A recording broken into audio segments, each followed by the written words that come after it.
So let's get started. Welcome everybody to our fourth webinar sponsored by the Global Home Education Exchanges Research Committee.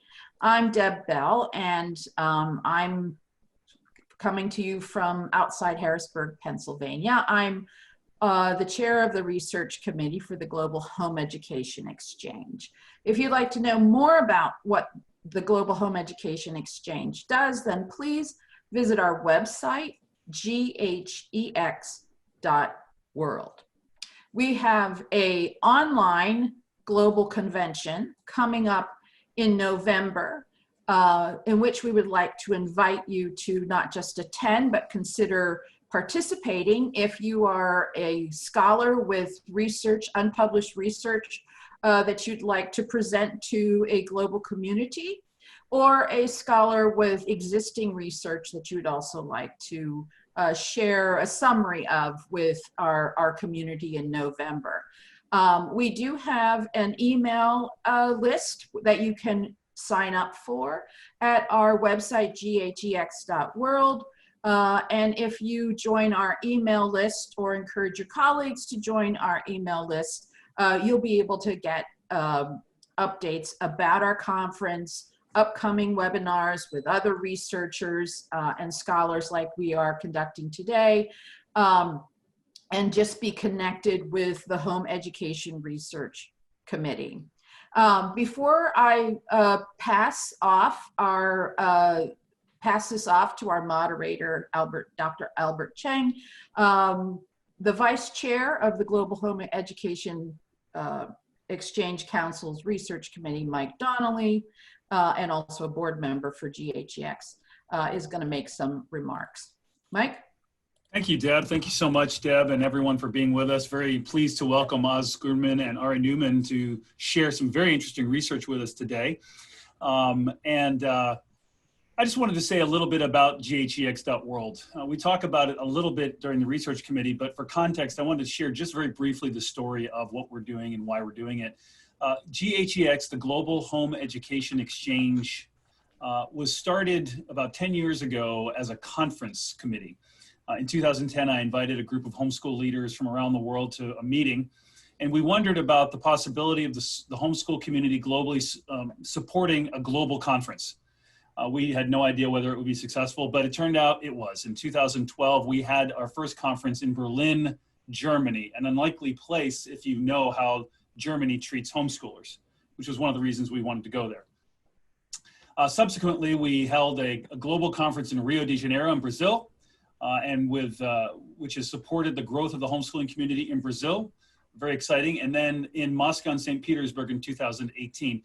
Along that time, we realized that there was a place for a more sustained and broad-reaching organizational support for the global homeschooling community. And so the conference committee said, let's start the Global Home Education Exchange Council. And so that's GHEX.world. It is a group of 15 or so board members from every continent and many countries spanning the world with active committees in advocacy and outreach, research, conferences, and others, trying to affect policy and to support the growth of the homeschooling community. We welcome debate, we welcome criticism, and that's why we have this research committee, because we believe that homeschooling deserves more attention in the research community, and that it will benefit from focused research from the research community, both positive and negative, critical and supportive. And we started with a philosophical underpinning. I like that. Which is, my boss just walked by and made a comment. Sorry, he distracted me. We started with a philosophical comment. That's why you should close your door when you're having a meeting online. Anyway, we started with a philosophical underpinning that homeschooling is a human right, and that every family, every person should be able to benefit and enjoy homeschooling regardless of their, somebody just closed my door for me, motivation or methodology. That means no matter why you want to homeschool or no matter how you choose to do it, we believe that homeschooling is a right that everyone around the world should be able to appreciate and enjoy. And at our website at GHEX.world, you can also read a very important document called the Rio Principles, which we believe lays out the case for why homeschooling should be considered a very important right.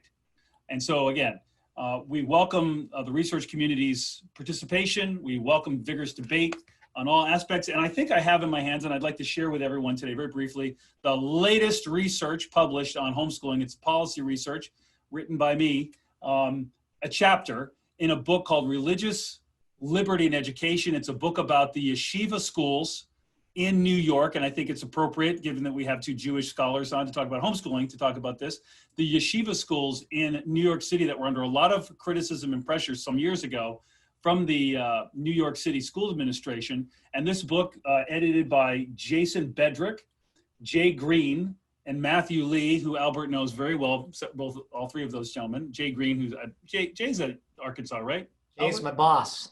Oh, Jay is Albert's boss. Yeah, well, is he walking by your door, No, checking on you like closed. my boss is? Smart. Anyway, Jay Green and I was very privileged to write a chapter in this book. It's chapter 10 on homeschooling called An Impossible and Impermissible Dream, looking at the idea of substantial equivalency in homeschooling, which was the debate with the yeshiva schools. And maybe at some point we can talk about this. Maybe Deb will invite me on to be a panelist to talk about my research. Anyway, with that shameless plug, let me turn it back over to Deb and encourage y'all, if you have an interest, get the book, read it, get it for your library. It's called Religious Liberty and Education, published by Roman and Littlefield, and I just got it yesterday, so I think you can get it on Amazon. Anyway, thank you all for being here. Deb, thank you so much for your leadership, and Albert, you as well. And Kathlena, welcome also. Oh, thanks very much, Mike.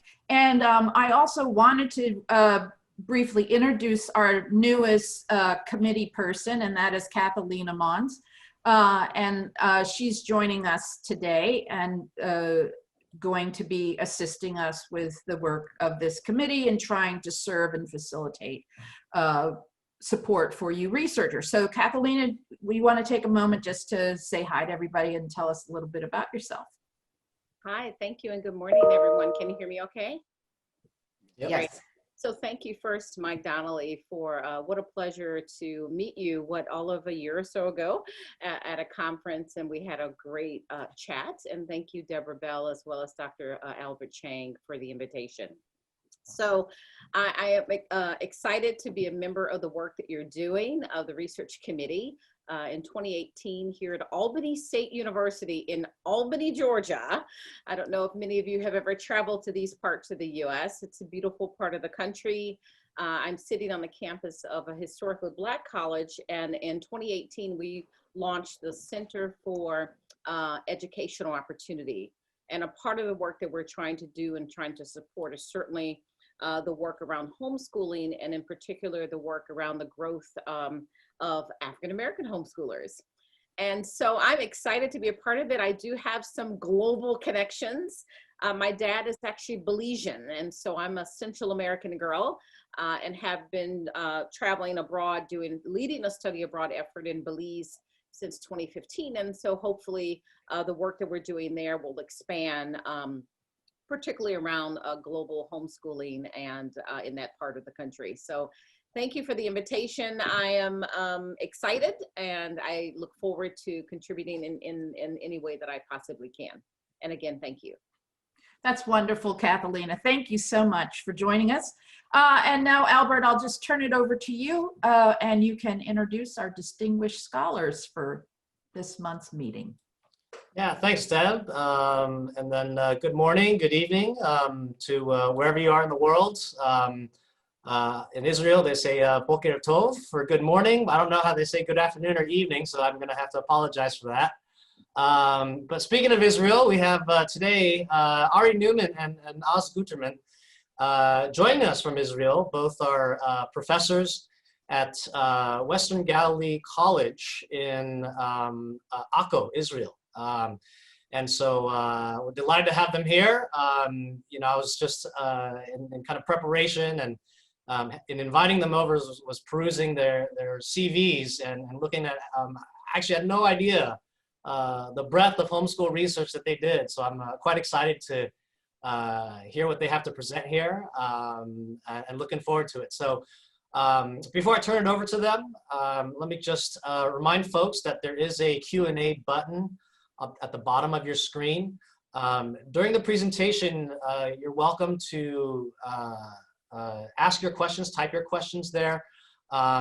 However, I'm actually going to hold off having the speakers answer all the questions until they're done with their presentation. So, you know, as they present, feel free to write down your questions or chat them over in the Q&A button as they speak. And then after they're done, you know, I'll moderate these questions and we'll continue our discussion from there. So without further ado, Ari and Oz, the show is yours.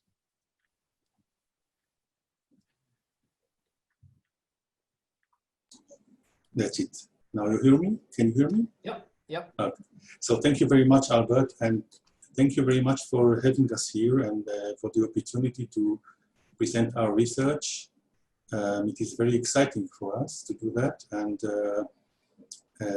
well, I would also like to take the opportunity to thank Deborah, and I think I saw Bob Maranto here, for including a chapter of our research in the book they edited. I'll share the PowerPoint with you.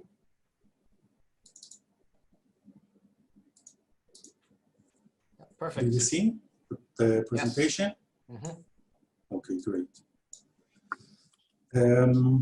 So we are going to talk today about homeschooling from our point of view, and we have conducted quite extensive research about homeschooling in Israel, but we are going to try and present some findings and data which we think might be interesting also internationally and not only specifically to Israel.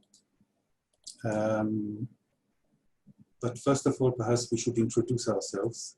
So, Oz, do you want to introduce yourself or shall I do it? Whatever you want. Oz Guterman, nice to meet you all, and thanks for having us here. It's a great honor. You can see my titles on the screen, so I don't need to say them again. Well, Ari, what do you think I can say that will be interesting for everybody here? I don't know. I would add to what is already written on the screen that I have 5 amazing, beautiful children. Mm. And as you can see, Oz's master degree was in psychology and also his PhD. And we both work in the It's already Western written, country. so I said they already read it, so why say it again? Yes, he just thought it would be best to emphasize. Anyhow, you can see that we are both working together in the Western Galilee College, which is a great opportunity for us to collaborate, and as we have been doing for the past almost 2 decades.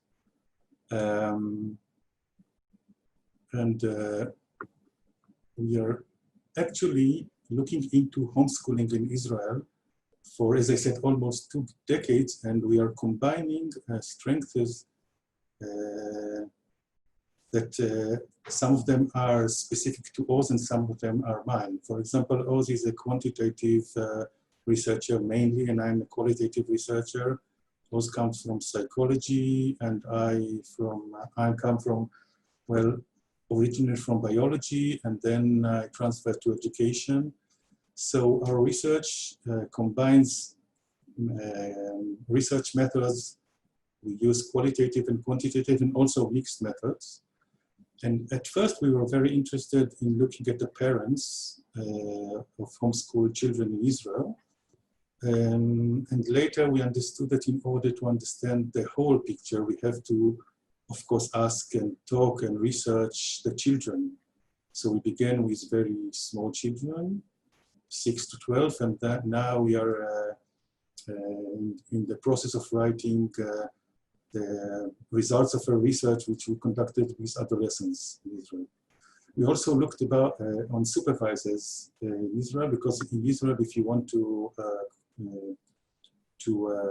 practice homeschooling, you have to get a permission, and then when you get a permission, you have to admit supervisors into your home, to your house. So we also research supervisors. And when we are looking at homeschooling in Israel, well, you could say that we are looking at three main aspects. One of them is a theoretical aspect, which in a way looks at the education in general, not specifically at homeschooling, but at the education in general, and homeschooling is kind of a reaction to the education, and mainly to the education crisis.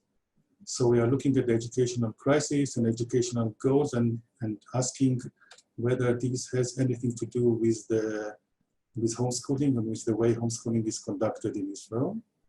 This is one part of the theoretical aspects. And the other one is that we are tinkering a little bit with homeschooling definitions. For example, with the structured and unstructured classic definition, and we will talk about it later in the presentation.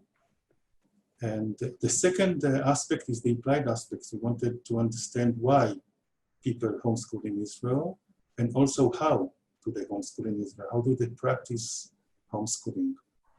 And so this is another part of our research. And the last part is the outcomes, the implications. What are the implications of homeschooling, both to the children and their families?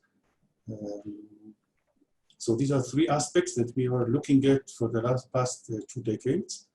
And I must say that we have quite a lot of data and interesting data about the Israeli homeschooling community. So today's presentation is going to focus on three main, well, if we will have time, we will talk about three researches that we have conducted. If not, then we will talk only about the first two. But I wanted to say that these researchers are already published articles in referee journals. And we have also other articles that are under review, and others, as I said, are in process of writing. And we will start talking about the structured and unstructured. So as I said, structured and unstructured homeschooling is an article that was published in the Cambridge Journal of Education. And we suggested a proposal to broaden the taxonomy, to look at homeschooling not only with the dichotomy of structured and unstructured. So this research was a qualitative research in which we interviewed homeschooling mothers. It is interesting, I don't know if this is the way it goes in other places in the world, but in Israel, usually the mother is the main parents that is working with the children and staying with them, while fathers usually go to work and have a career. It is not always like this, but it is usually. And this is why when we are collecting data from parents, we usually talk to mothers. So we use semi-structured interviews. And once we have finished these interviews, we did a thematic analysis. Now, we used Atlas TI software. I don't know if you know this software. It is one of the softwares that helps to analyze qualitative data. There are others as well, but this is a very interesting software. And the analysis was done in 3 stages. First of all, we look at the data or the interviews, and we identified central in vivo themes, which means that we were looking at the themes that came out of the interviews without any prior themes that we came to the research with. The second stage was that we divided the in vivo themes into the classic division of structured homeschooling and unstructured homeschooling.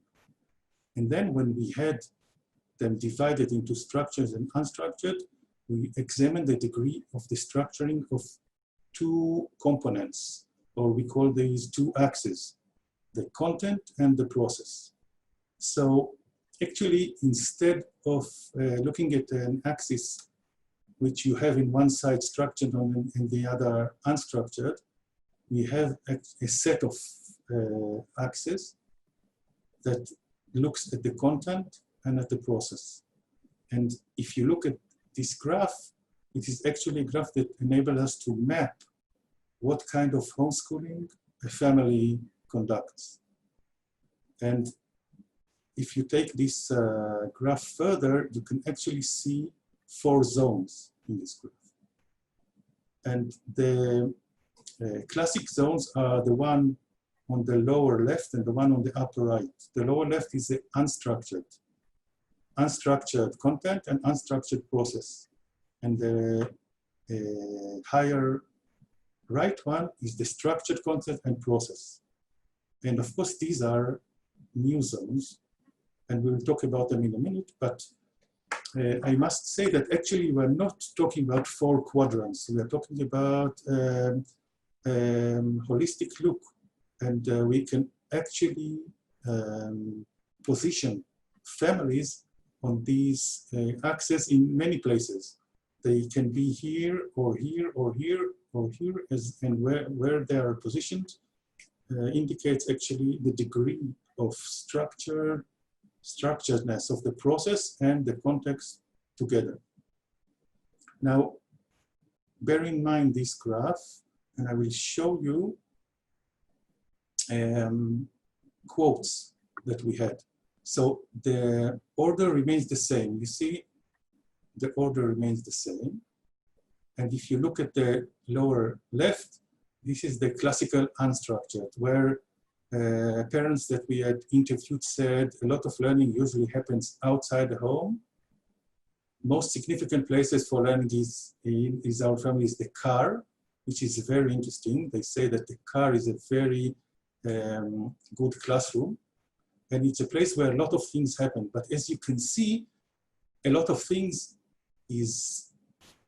can be many things. It doesn't have to be to learn arithmetic or reading or writing or so on and so on. So they say we are going to learn wherever we can, whatever we want to learn, which means unstructured context and process, or what they used to call unschooling. On the upper right side, you have the structured process and content. So they have a study time and they have study subject. It means that you study certain subject at certain time. This is structured process because they have a set time for learning, and this is structured content because they have set subject for learning. However, we found also other modes of homeschooling, which was very interesting. And for example, this mother is talking about the fact that her son wanted to watch the Harry Potter movie. And she took advantage of it and told him, well, if you want to see the movie, you have to read the book first. And this child of hers, he did not know to read before. It took him 2 months to read. So what that you can see is that the mother has a structured content. She said that I want my child to learn to read, but how he's going to do it, it's whichever way he wants to. And this child learned to read on his own in 2 months because he had a good incentive. And the last zone is the zone where the process is structured, but the content is unstructured. So they say every Thursday in morning we have a lesson. But what are we going to learn in this lesson is up to you, up to the child. So you actually have times in which you must learn, but what that you are going to learn is up to you. So I go back one slide. If we look at this graph again, now that I think we understand the meaning of the combination between context and process, we can map families and see where do they sit in this graph. And actually the research did not end there. In order to check for trustworthiness, we use triangulation, and wanted to check the validity of the findings we found in the first part. That is it really a construct in the reality? Now in Israel, when you get a permission to homeschool, you have to submit a curriculum. So we collected the curriculum from homeschooling parents and then independently analyzed them and try to see where do they fit in this new set of reference that we talked about. And we then compared results. And not surprisingly, we scored mostly the same, which for us was an indication that we are actually looking at a viable component in reality and not some construct that we came up with. And what can you do with such a mapping system? So for researchers, I think it might help to better distinguish between families. For example, we look at families and we see differences in families and we ask what is the source of the difference between them. And one of the answers can be different locations on this map. For the families themselves, we think it might help them to conceptualize their type of homeschooling. And even more, they can ask, what type of homeschooling are we doing today? Where did we come from? What kind of homeschooling did we start with? And where are we going to? What kind of homeschooling are we going to do or want to do? And for professionals who assist homeschoolers or supervise them, it might help them to better understand and then assist the families. And so this is the first research that we wanted to share with you. And you can see it is a qualitative research, while the second one is completely different. Boz? You want me to share and then I will control the presentation?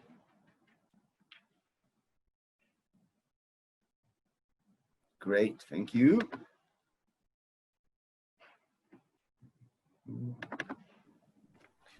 Okay, so like Monty Python used to say, and now for something completely different. We wanted to show you qualitative research and quantitative research because about half of our research is quantitative and half qualitative. So the next research we're going to present is a quantitative one. As you can see, it was published in the Journal of Educational Research, Schools and Emotional and Behavioral Problems. It's a big title. We're going to speak about it in a moment. A comparison of school-going and homeschooling children. So let me first, before we introduce the study, talk about the emotional behavioral aspects of homeschooling. Well, if you will go to the research literature and look for results of homeschooling, how does homeschooling affect the child, the family? You will find that almost all of the research conducted in this area, especially the well-conducted research, because there's a lot of research that is not well conducted, is focusing on school achievements, on reading, on math, which are very important aspects, but there is almost no rigorously done study about the emotional and behavioral aspects of homeschooling. So we thought it will be very interesting and very important to study this area, especially Deborah talked about, I think it was Mike that talked about the right to do homeschooling, to homeschool your children. If you look at some of the aspects that I talked about that are against homeschooling, for example, in Israel, 10 or 15 years ago, Ministry of Education tried to make homeschooling illegal. one of the concerns that they raised was emotional and behavioral concerns. Maybe homeschooling is bad emotionally for the child. So it is very important aspects that we have to study, and this is one of the only study that looked on this issue. Okay,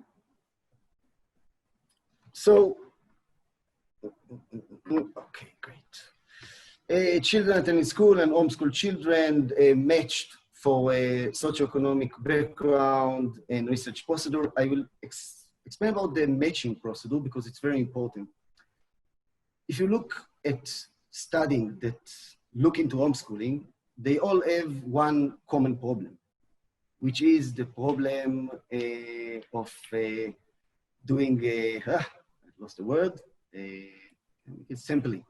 Doing a sample that is a random sampling that you can take into account. All samples in homeschooling studies are biased because not all parents are willing to be in the studies. So the bias is a problem. So we looked into ways to deal with this problem in other areas, mainly in psychology, in social studies. And one method to deal with this problem is matching. Matching means that when you want to compare two populations, in this study, children that attend school and children who are homeschooled, you take two groups and you try to match them on as much levels as possible. For example, the ages. We had 3 age groups, they were the same ages, or the education of the father and the mother, and the religiousness of the family, area of living of the family, and other aspects. And you try to make the two samples similar as possible. So as much as possible, I'm saying as much as possible because of course you can do it with all variables.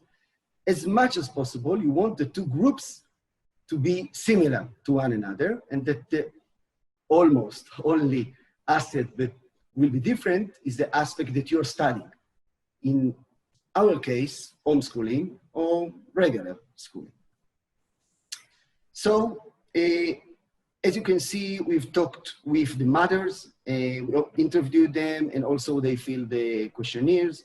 We interviewed the children, and also the children filled questionnaires. We won't be presenting here, of course, all the aspects that we looked into, but 3 main aspects, which one is depression, which they use the CDI in order to examine. It's a questionnaire. It's a questionnaire that examines clinical aspects, but also unclinical aspects, a level of sadness of the child. We use the Achenbach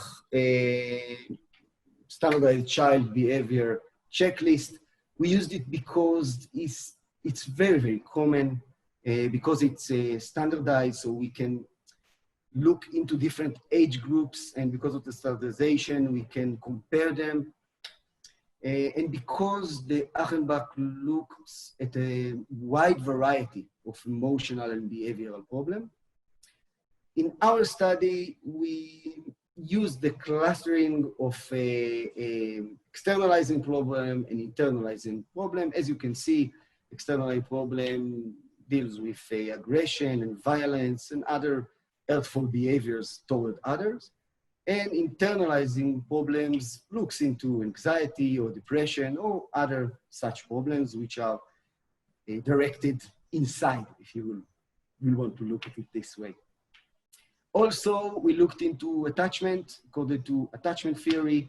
If you know a little bit about attachment theory, you know that usually we look into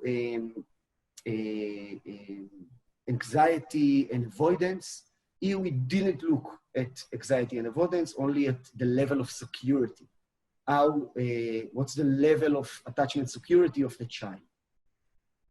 So this is the main 3 aspects. This is the 3 aspects that we're going to present here. And let's go to the results. Well, the first result concerns the CDI. As you can see, children who attended school score higher on the CDI than the homeschool children. I will not present theoretical aspects because you can ask why. Okay, and the why can be, this is only one sample. So maybe, you know, it's just one sample, it doesn't represent the whole population. And it's something you have to look into. You have to remember this is in this area, the first research that actually looked into this specific aspect. So maybe it's just this specific sample. Other aspects may be related to the fact that at least in Israel, I don't know about other countries, maybe you can present it after we finish our presentation. Usually families that homeschool allow the children more choice. They don't determine the curriculum and then, you know, tells you that's what you want to study. Usually there's a conversation and the child more or less chooses what he wants to study. So maybe this is one aspect of it. I don't know. I'm sure that everyone that is listening to us can think about other reasons for this finding. No difference was found between the groups in terms of attachment security. This was very surprising to us because attachment security is all about the relationship between the mother and the child. And homeschool children, between the main caregiver and the child, of course, all the children who are homeschooled are all the time with their parents, as Ari presented, mainly with their mother in Israel, but we assumed that there's going to be a big difference here. We didn't know for which way will it be, but we assumed there's going to be a big difference. There was no difference. Maybe it's because most of the security is until the year of 1.5 is already established, but we are not sure. And it was certainly surprising for us. The finding also revealed that the level of externalizing problem among children who attended school was higher than that of among homeschooled counterparts. As you will see in a minute, there was an interaction there with age. So I will present it in a minute. No difference was found between the groups in the level of internalizing problem. Let's see the interaction. It's an interaction of age and the externalizing problem between homeschooled and school-going children. Okay, so this is the interaction. It's actually from the article. As you can see, at ages 6 to 8, there was no difference. Okay, there was no difference between the two groups, but at later ages, there was a significant difference between the two groups. Well, we went to our participants and asked them about it, and both parents of school-going children and parents of homeschool children had the same explanation. They said that they think that maybe, and I'm saying maybe because we don't know and we need much more research. This is really just, you know, like thinking about it, throwing ideas. Maybe the fact that most of the kids in Israel in classes are in very large classes. In Israel, we talk about approximately 35 children per class. It's considered very large groups. And the thought in this case, what we're thinking is maybe the being a lot of children in the same space all day long maybe causes more aggression, more aggressive behavior. But again, this is just, you know, an assumption and should be studied in other research in this field. that's it, I guess, on that. And I think, Ari, that I'm passing the torch back to you. So I'll stop the share and you can share. So Albert, do we still have time for another research? We have plenty of time, so yes, please present the third paper. Great.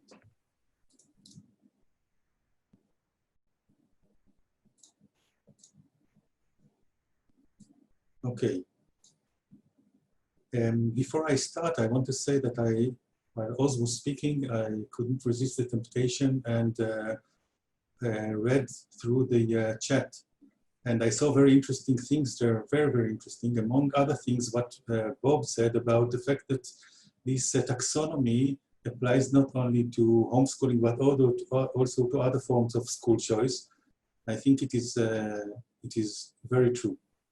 Yeah. So the next research was about educational goals. We think that educational goals, parents' educational goals, is one of the most important things when you are looking at homeschooling, because the goals eventually dictate what is going to be the process, what are the desired outcomes, and so on. And we wanted to look at educational goals via a taxonomy that was developed by an educational philosopher named Lam. And also others like Kieran Egan and other mentioned it as well, but this is usually attributed to him. And he said that there are three mega or super educational goals, and that they are inherently conflicted goals. Socialization is the goal in which you want to educate the child in order for him to be able to adjust in society, to function in the best way with other people around him. While acculturization, and these terms I think come from German, this is why they are with the Z in the word. So acculturization is actually educating the child to learn about what are the values of the culture that he is living in, which are the great composers, who are the great writers and novelists, and so on and so on. And individualization is actually educating the child to fully realize his individual potential, whatever this might be. It can be football, it can be violin, it can be medicine, it can be anything else. And the claim is that these goals are conflicting. If you want to raise a child and your educational goal is individualization, then it will probably not fit very well with the other two goals. So we took this taxonomy and we wanted to see what is going on in terms of educational goals in Israel. And again, this was a qualitative research. Again, we talked to the mothers and we had the semi-structured interviews, and again, the thematic analysis. But this time we had only two stages in the analysis. The first one was, again, to identify the central in vivo themes.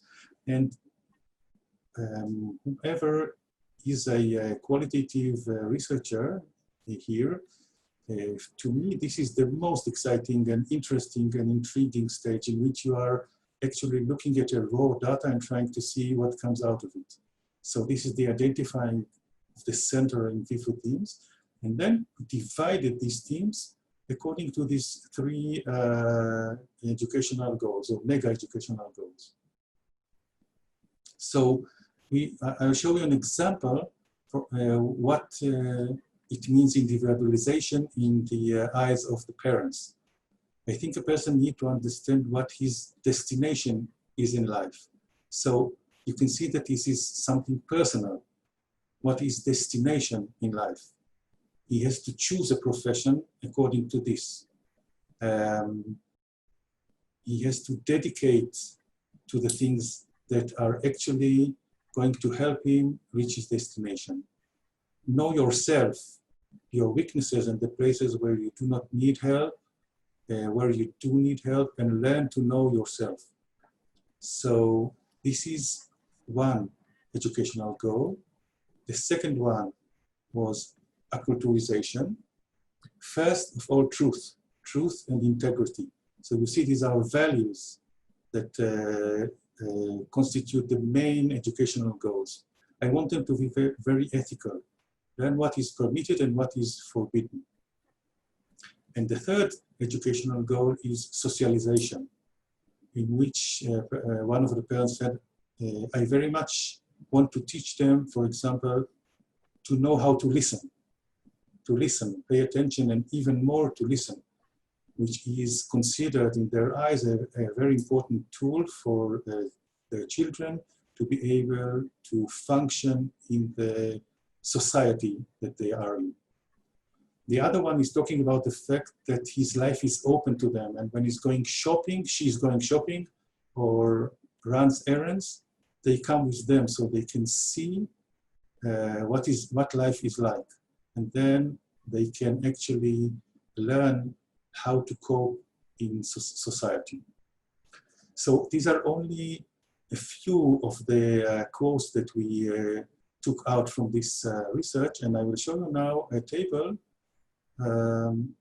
And first of all, I know that the eye goes to the numbers, but let's look first of all at this row. We have individualization, acculturization, and socialization, and you can see when you're talking about individualization, what it means for the parents. Self-realization, self-regulation, self-respect, independence, self-confidence, curiosity, inquisitiveness, and happiness. So these are traits of individualization, while acculturization talks about morality, integrity, positive attitude to others, values, family values or religious values. And socialization talks about functional life skills and social skills. And the interesting thing that we try to see is what goal is the main goal for parents who do homeschooling in Israel. And you can see that the number of interviewees that mentioned goals, individualization goals, are 28 out of 30, which is almost all of the interviewees, while only about half mentioned the other two goals. And if we extract the quotes from the interviews, you can see an amazing difference between 124 quotes that are talking about individualization, while only 22 and 24 about the other two goals, which for us means that parents in Israel are actually homeschooling according mainly to the education goal of individualization, which is a very interesting understanding. And actually, it would be very, very interesting to see how this map looks like in other places in the world, and if there are similarities or differences. And again, for us, we looked here at the goals, but it would be very interesting for us, for example, in another research, to look at the goals versus the actual practice, which means if you are talking about the fact that you want to educate your child according to the individualization goal, are you actually doing it? Are you in practice actually doing it, or are you doing something else? And once you understand this, it can help, as was in the first research, I will not read it again, but also help researchers to better distinct families to understand where they are and where they want to be, and other also professionals. I would like to say that, first of all, I would like to thank you for the opportunity to present our work here. We think that homeschooling is a very, very, very understudied field. And in order to really understand what is going on about homeschooling, and in order to really, we believe, understand what is going on in education in general, because I think that when you are researching homeschooling, you are actually researching education, and education in general has a lot to learn from homeschooling and from homeschooling research.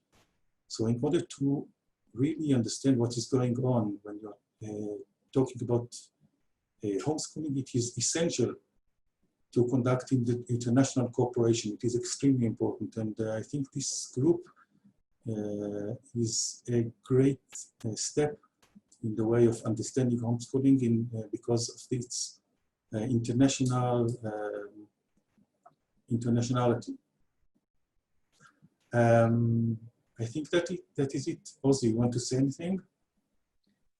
No, I think you said everything. We don't hear you. I said I think you've said everything. I think you said everything. So yeah, and I don't know if your mic was turned down or something, but we'll see how that works, because we do have plenty of questions. And so before we get to them, I just want to thank Ari and Oz again. Yeah, fascinating research, fascinating material here. And so maybe as moderator, I'll take the prerogative of asking the first question. And maybe it's more of a background question. I think just I think most folks don't know much about the Israeli education system and how it's kind of organized. And so, could you talk a little bit about just education in Israel? So you actually have a variety of systems within the country, and then aside from the usual the conventional schools. Do you have some estimate of what % of the population homeschool? Who's doing it? Is it are Arabs doing it? Jews? What's the population of homeschoolers look like as well? This is a problem when you have two panelists, because now we both of us are not saying anything and letting the other one speak. Well, you spoke, Ari, so you get the question. You get to answer. You want me to answer? Okay. You want to answer? What do you want? Please answer. Okay. Okay. We have a problem. I think it's a problem in many countries because the Ministry of Education registers all homeschooling families, but many families do not register for many reasons. Some of them don't want to be inspected because if you're homeschooled in Israel, when you register, you have to have inspector come to your house, and you have to submit a curriculum and other things which some parents want to avoid. So we can relate to the data from the Ministry of Education. And if we relate to this data, most homeschoolers in Israel are secular. It's mostly a secular phenomenon. All the phenomena is Jewish. Actually, Ari and me just wrote a paper with a Druze investigator on the question of why. Why isn't there more homeschoolers? Well, any homeschool in Israel? It's listed. Again, you have to take this with a grain of salt because I'm now referring to the data of the Ministry of Education. Okay, so take it with a grain of salt. So we just sent this to a journal. We hope it will get published as soon as possible. Among homeschoolers in Israel, there are, I think, two main groups, and Ari, I'll be happy if you see it in another way. One group is a naturalist, very close to nature. Usually they will mostly be unschoolers, a lot of green thinking and green activity, and they're politically involved and stuff. And the second is more families that are more schoolers than unschoolers. And both groups actually communicate. It's not like separated. For example, when there's gatherings of families, there will be families from both groups and friends from both groups. But I think if you have to separate them ideologically, I think that will be the main issue, that they will separate the two groups. Ari, do you see it the same way? Yes, I would just add that I think many homeschoolers in Israel do not consider homeschooling a pedagogical choice. They consider it a holistic choice, a way of life. And therefore, homeschooling comes with other aspects or changing aspects in life, which has to do with work and the way family and the way they live and what are their values and so on and so on. Yeah. Great, thanks. So we have a question about your first paper. So among the, you have 4 quadrants in there, separating the spectrum by content and I guess pedagogy, I suppose. I don't recall what word you used. So there's a question here. What proportion of families did you find fit in multiple quadrants? I know you were saying that a lot of you could bounce around and people change day to day. Yeah. So what proportion would you say are all over the place on that map? Well, in order to answer this question, we have to look at a certain family in different times, and we didn't do that. It was a one-time research. We only went to the families and talked to them and then came back. But I think this is a very, very, very interesting idea for research. To come back to a family after a while and see where it is standing. It's very, very interesting idea for research. Thank you, whoever asked you. Thank you very much. Yeah, no, I'll give Brian Ray the credit there. Brian. Hi, Brian. Hello. Hi. Yeah, Oz, did you have something to add to that, or? No. Yeah, and just as I'll just say as an aside here, there is actually I don't know that many longitudinal studies of homeschooling, if any at all, and so I think this is. Look, I guess we already struggle with getting a one-time cross-sectional sample, so that we're kind of asking people to do more with follow-up and longitudinal data, but it's something to entertain to see if we can do that. Just on the note from this on the first paper, you had mentioned analyzing data that the homeschool parents submitted to the government when they registered. Again, this is probably more of a contextual question. Can you talk a little bit about what the government actually does with that? Do they take them to? Are they able to reject people's requests, or what's the procedure there? Well, yes, it's not really. I think it's a matter of opinion, but homeschooling is a problem for educational system in Israel. It's a problem because it's growing very, very rapidly, and the educational system doesn't know how to deal with it. The Ministry of Education needs a very, very, very good excuse in order to disprove, so families will not be allowed to homeschool because they can take them to court. Okay, so they have to take into account legal issues, and they have to ask themselves, will we be able to back this up in court? If there's like a mental problem in the family, or I don't know, some very extreme issue, I don't know, then they can do it, but it really rarely happens. in many cases, the ministry wants to do it, but is actually unable to do it. Mainly because there is a problem with the supervisors, because they come from the formal education.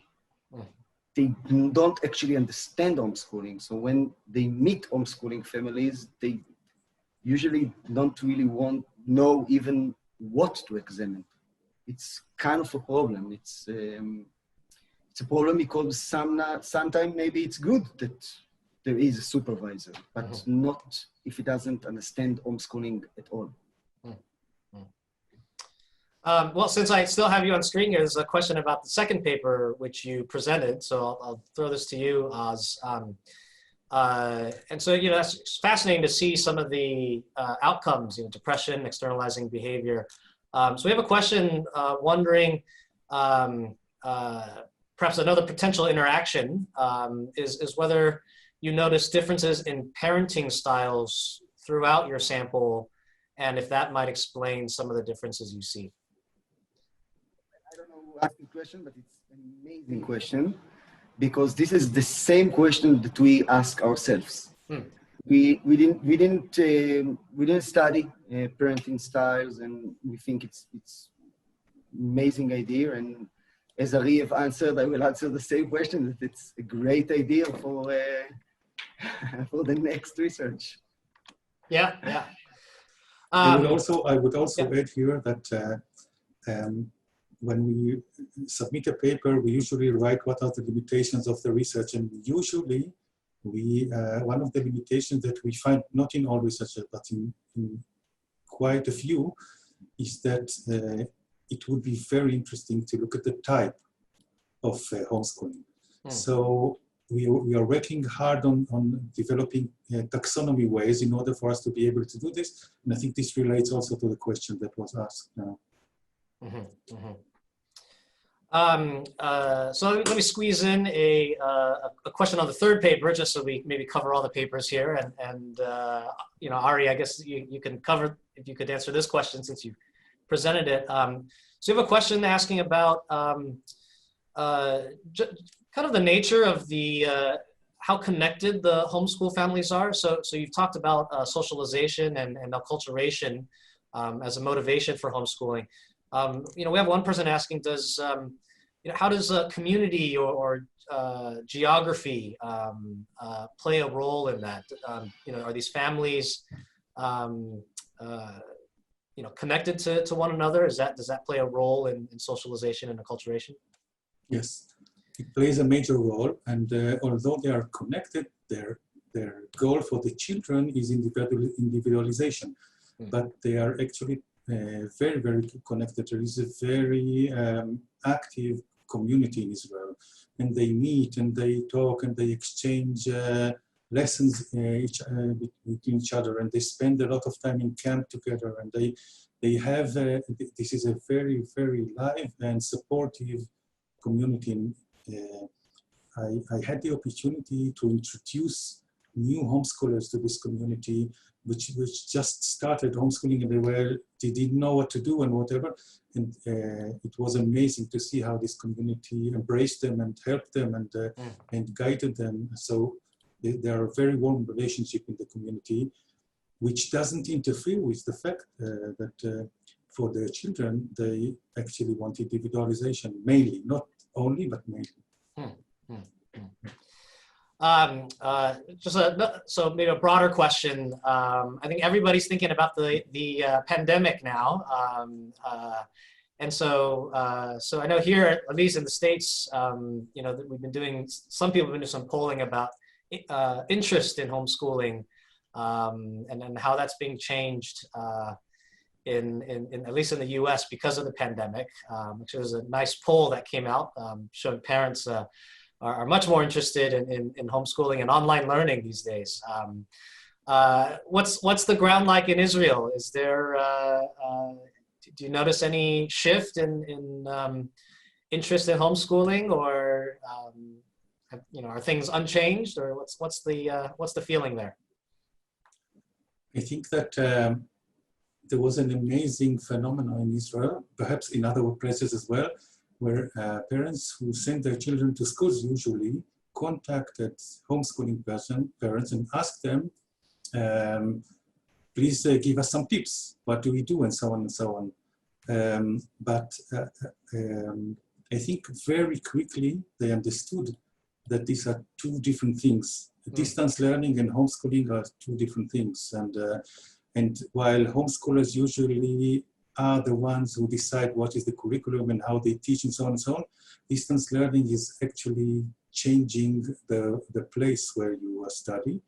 Although it can and should be other things as well, better pedagogy and so on, it usually is not.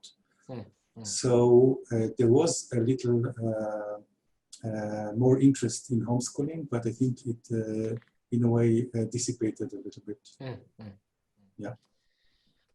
We just had another question, speaking of curriculum, a question about homeschool families in Israel. You know, what do they do to enable their children to get the formal qualifications that you need to go to college or university? How do they navigate you know, being able to set their child up to go to college? This is your expertise, I think. Well, there are a few solutions. In Israel, you can do, you could finish the exams of the Ministry of Education. We have, at the ending of the 11 and 12 years, we have a formal testing of all the students, the same tests. So you can do them externally, and homeschool children sometimes choose this path. Adult children actually learn in, well, in Israel it's called the Open University. It's online university, which you can register without SAT or without other, I don't know, tests or anything. So some of them use this path. And the other, when they finish the military service, in Israel we have a military service from 18 to 21, and then they do the exams of the Ministry of Education. Usually it's not a problem. We now interviewed many families, as Ari said. We conducted a study about teenagers in homeschooling, and most of them already started their academic career. Most of them were studying in colleges, in all sorts of programs for children. So this is the main solutions that we see.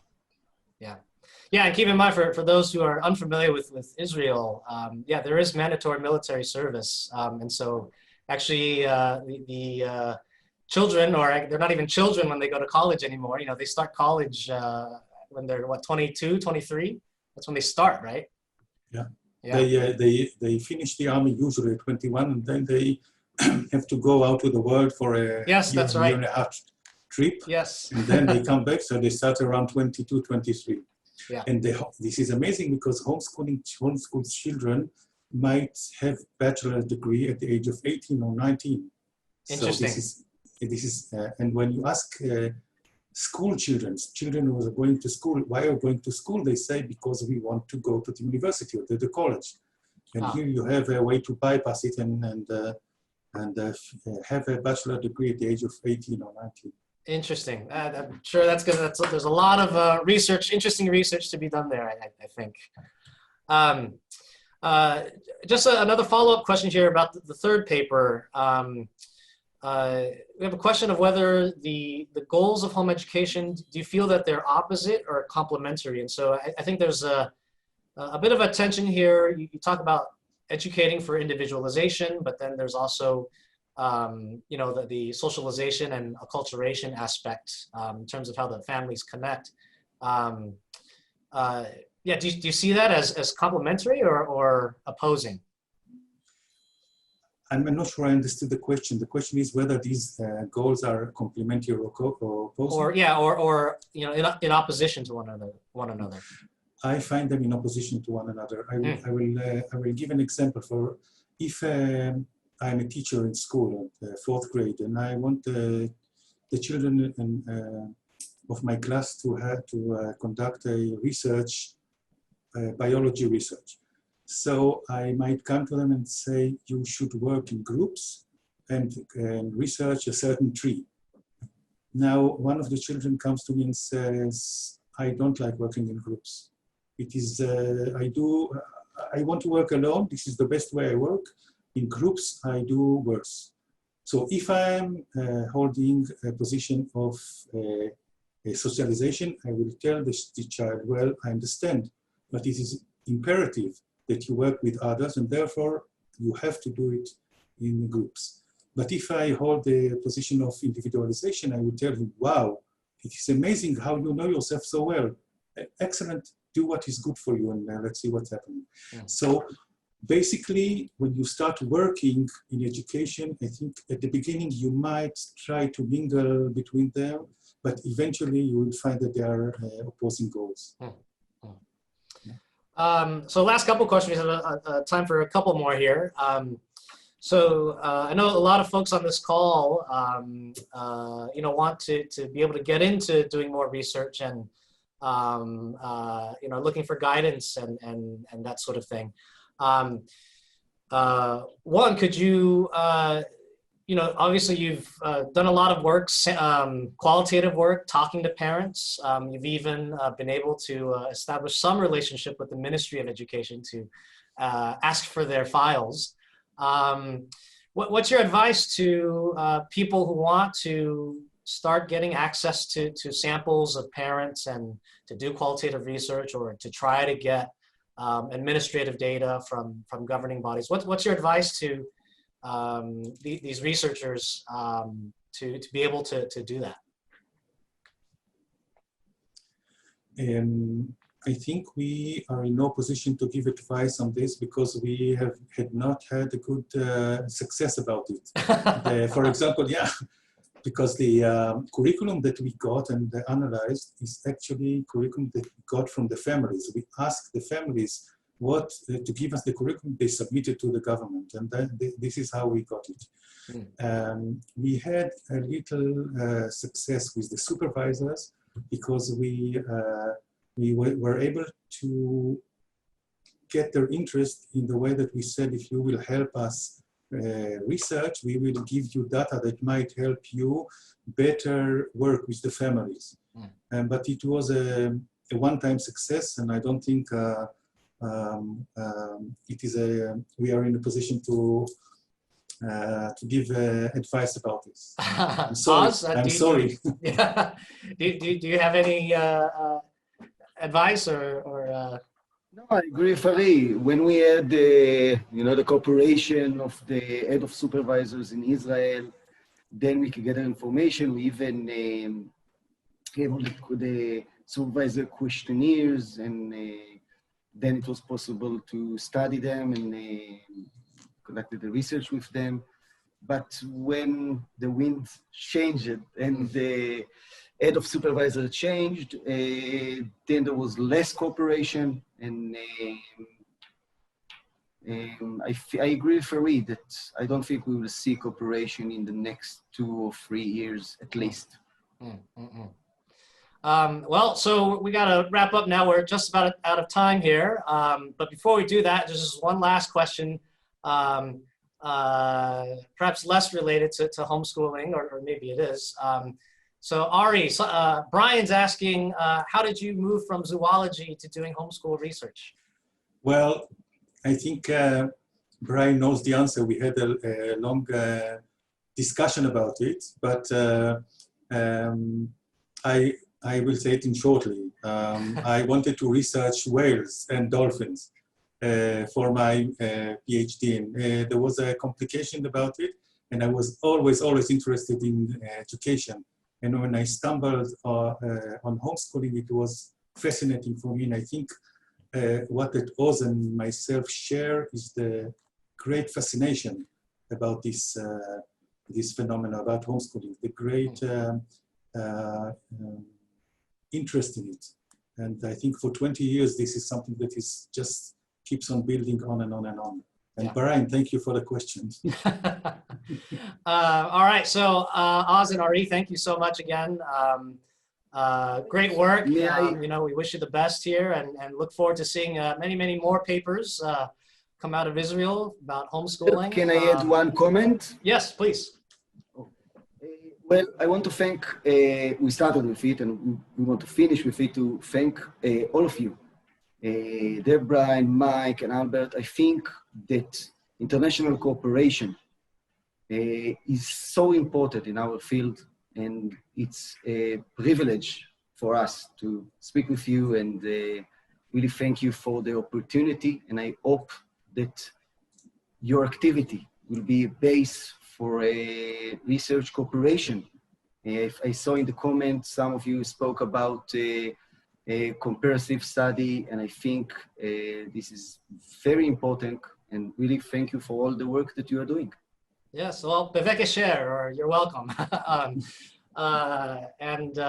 Yeah, so you know, as we've kind of communicated at the beginning of you know, with this forum, we do hope that these lead to you know, new relationships. And so I'm sure folks, you know, again, I encourage you to reach out to one another, and you know, if you have ideas, want to entertain research ideas, you know, we hope that some of that those conversations get started because of the connections that we make here. So other than that, I don't know, Deborah and Mike, is there anything else that we need to mention? No, thank you, Albert. Great job moderating. Ari and Oz, so great to have you with us today. Thank you for your work. Excellent, excellent work. Very interesting. I have more questions, but we're out of time. I hope you'll join us at our virtual conference, and maybe in person we can have you with some new research at our conference when we meet in person next time, probably in, let's see, maybe 23, early 23, possibly. We haven't made any decisions yet, but we're definitely going to keep doing this. So thank you. Keep up the good work. All right, and so with that, thanks everybody for coming. You know, thanks Ari and Oz again.